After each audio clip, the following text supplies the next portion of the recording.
Peter Donegan est l'un des 2 paysagistes irlandais dont le projet a été choisi pour réaliser l'un des 15 jardins de la paix qui commencent à être aménagés dans les Hauts-de-France.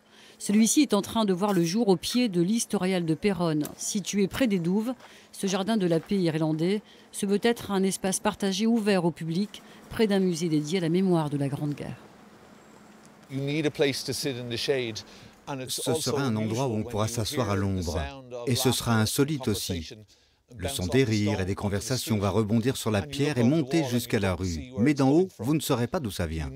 Il faudra descendre les escaliers pour découvrir ce qui se passe. Et voilà ce à quoi ressemblera ce jardin à l'irlandaise.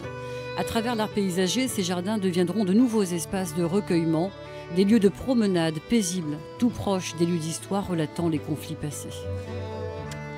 Faire vraiment un lien entre l'Historial, entre l'entrée du château, qui est un lieu historique symbolique de la ville et du territoire, avec cette ouverture, pour être un lieu partagé, avec des tables de pique-nique, des espaces où on peut manger, prendre son temps, et puis des arbres fruitiers qui seront qu'on peut aller cueillir et manger.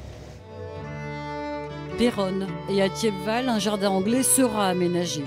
À la clairière de l'Armistice, en forêt de Compiègne, un jardin franco-allemand. Et au Quesnoy, notamment dans le nord, 3 jardins belges, néo-zélandais et portugais. Il y en a d'autres confiés à des artistes paysagers internationaux, représentant des nations engagées dans le conflit.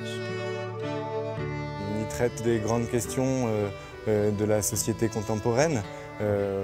On y évoquera la résilience des territoires qui ont connu des conflits ou qui connaissent encore aujourd'hui des conflits. On pourra aussi aborder les grandes questions écologiques. Ces 15 jardins créés pour incarner la paix seront inaugurés cet automne, 100 ans après la signature de l'armistice.